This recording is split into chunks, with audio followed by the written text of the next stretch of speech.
partes de la computadora y periféricos. Los componentes fundamentales de las computadoras son el CPU, unidades de almacenamiento y los dispositivos de entrada-salida. En las clases anteriores hemos identificado algunos de estos por separado. Pero ¿cómo están integrados en una computadora? Pues bien, lo más importante de una computadora es el microprocesador o unidad central de procesamiento CPU. Podría decirse que es como el cerebro de la máquina. En él se interpretan las instrucciones contenidas en los programas y procesa los datos. Luego nos encontramos con la memoria.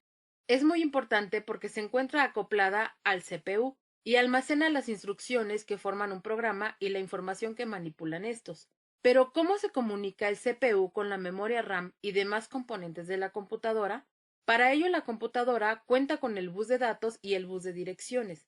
El bus de datos se encarga de transmitir los datos de los componentes con el microprocesador y el bus de direcciones se encarga de indicar la posición de memoria o el dispositivo con el que se desea establecer comunicación. Hasta este momento, solo hemos visto cómo se lleva la comunicación interna de la computadora.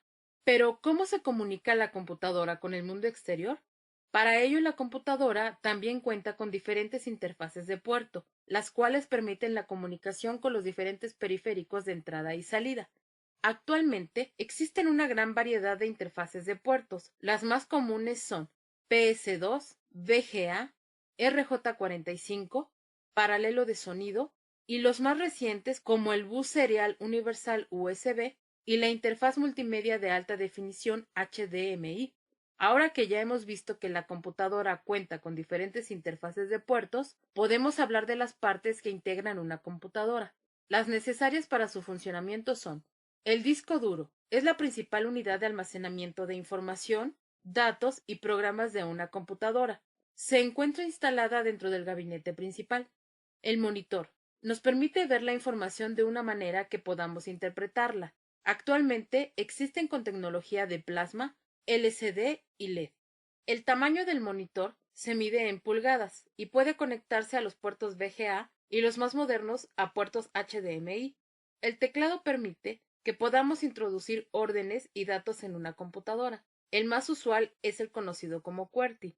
Se conecta de manera alámbrica o inalámbrica o en los puertos PS2 y USB.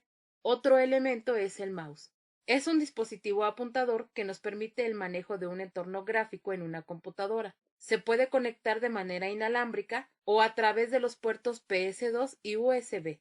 Y por último, las bocinas. Son dispositivos que reciben las señales eléctricas de audio procedentes de la computadora y las transforman en sonido. Pueden venir integradas al gabinete o de manera externa, conectadas a puertos de audio y USB. A estos dispositivos se les conoce como periféricos o dispositivos de entrada-salida y forman parte del hardware de la computadora. Se puede decir que son todos aquellos dispositivos tangibles que podemos ver y tocar, que sin pertenecer al núcleo fundamental del CPU memoria central, permiten realizar operaciones de ES complementarias al proceso de datos que realiza el CPU.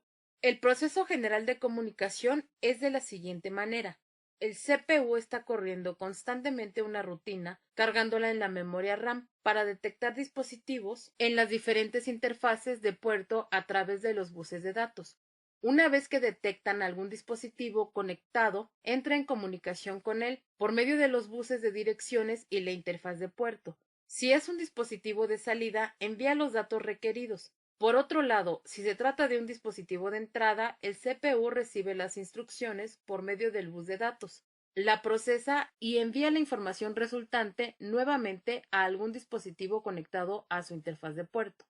Ahora veremos cómo se lleva a cabo el proceso de comunicación de algunos dispositivos. El teclado está compuesto por un microcontrolador y una matriz de contactos. La matriz de contactos es una red de circuitos colocados individualmente debajo de cada tecla. Al presionar una tecla, cierran el circuito generando una corriente eléctrica que llega hasta el microcontrolador, la cual sirve para generar un código de barrido. Estos códigos de barrido son enviados de forma serial hacia la interfaz de puertos y es recibido por un microcontrolador conocido como BIOS de teclado, el cual se encarga de realizar la codificación del código de barrido a binario, de acuerdo a la correspondiente de la tabla de caracteres o códigos ASCII. Además, genera una interrupción por hardware enviando el resultado del código en binario al CPU. El CPU manda instrucción de almacenarlo en memoria RAM, finalmente lo envía a la pantalla. El mouse funciona de la siguiente manera. Al mover el mouse se activa el LED, enviando luz a través del prisma hasta impactar en la superficie en donde se desplaza el mouse. Parte de esta luz es reflejada y capturada por la lente del sensor CMOS de la cámara, que toma aproximadamente unas 1500 imágenes por segundo. Este sensor envía cada imagen a un procesador digital de señales DSP para que las analice. El DSP es un software de procesamiento digital de imagen en tiempo real que opera 18 millones de instrucciones por segundo. Es capaz de detectar patrones en las imágenes y ver cómo estos patrones se movieron con respecto a la última imagen. Estos patrones de información son enviados a la interfaz de puerto, solicitando al CPU que interrumpa el programa con ejecución y a través de la memoria RAM pasa a ejecutar la subrutina mouse driver para realizar el cálculo de velocidad, posición del cursor y clics, enviando las coordenadas correspondientes al monitor. Para enviar las imágenes a la pantalla de la computadora, realiza lo siguiente. El CPU procesa la información que será presentada en la pantalla, auxiliándose de la memoria RAM. De ahí le envía una tarjeta de video, que puede ser un chip incorporado en la interfaz de puertos o incorporado a la placa base de la computadora. También puede ser una tarjeta de video externa conectada a algún puerto de expansión. Esta tarjeta procesa nuevamente los datos provenientes del CPU en la GPU, unidad de procesamiento gráfico, para controlar el número de píxeles y la cantidad de colores para generar las imágenes de acuerdo a la capacidad del monitor, a través de cálculos de coma flotante, y los transforma en información comprensible en un dispositivo de salida, como un monitor o televisor. Estos nuevos datos pasan al conversor RAM-DAC, donde se realiza la conversión de señales digitales a señales análogas en caso de utilizar un monitor VGA. Los monitores de señal digital no requieren la conversión analógica.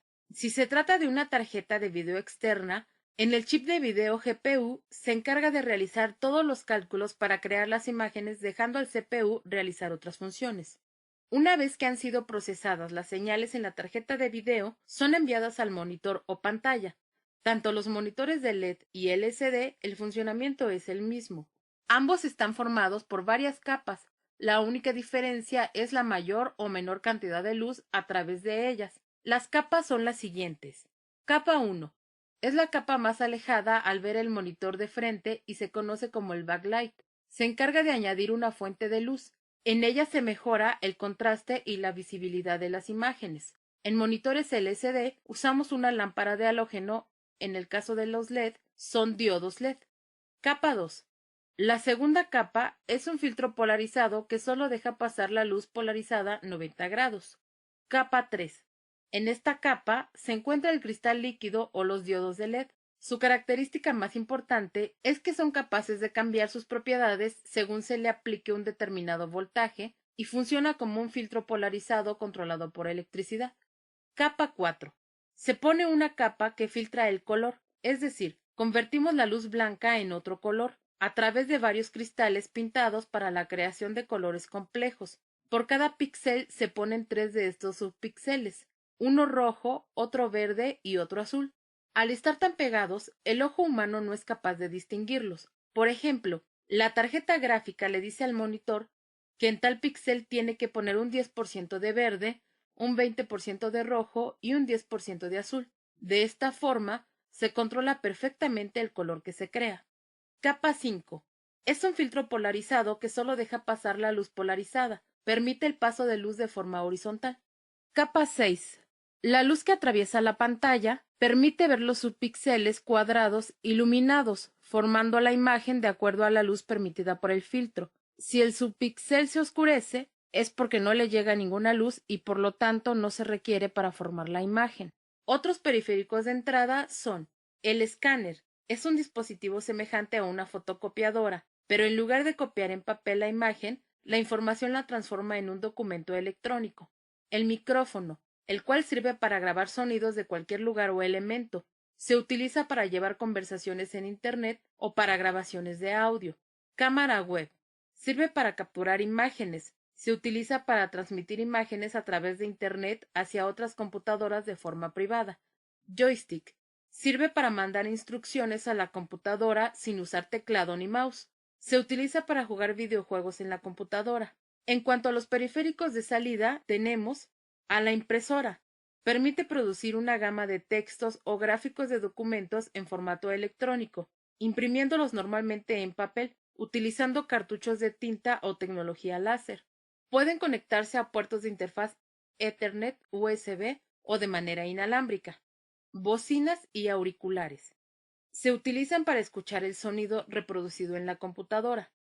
Cañón o proyector. Es un dispositivo que se conecta al puerto VGA o HDMI de la computadora. Recibe una señal de video y la proyecta en un área de proyección, usando un sistema de lentes, permitiendo así mostrar imágenes fijas o en movimiento. Existen también algunos periféricos que pueden funcionar como dispositivos de entrada-salida. Algunos son reproductores de MP3 y tabletas electrónicas, multifuncionales, los cuales tienen integrado a la impresora, el escáner y fotocopiadora, reproductor de CD-ROM, cámaras fotográficas y de video, unidades de almacenamiento como discos duros externos y USB, etc. Otra parte fundamental de la computadora que no podemos dejar de mencionar es el software. El software es la parte intangible de la computadora, es decir, que no podemos ver ni tocar, pero sabemos que existe. Es cada uno de los programas que se utiliza para dirigir la operación de la computadora por medio de la memoria. El software indica a la computadora o al hardware en qué secuencia y bajo qué lógica hay que hacer los cálculos y las manipulaciones de datos que se introducen. El análisis que se realiza dentro de la computadora al trabajar con un software es como sigue. El CPU manda instrucción de buscar programa en disco duro. Al encontrarlo lo envía a través del bus de datos a la memoria RAM. El CPU procesa la información tanto del programa cargado en memoria como de los diferentes periféricos y toma decisiones. El software básicamente se divide en tres. De sistema. El objetivo de este tipo de software es controlar los componentes de la computadora y características internas de memoria, discos, puertos y dispositivos de comunicaciones, impresoras, pantallas, teclados, etc. El software de sistema además ofrece adecuadas interfaces de alto nivel, controlador, herramientas y utilidades de apoyo que permitan el mantenimiento del sistema. Incluye, entre otros, sistemas operativos y controladores de dispositivos o drivers. De desarrollo.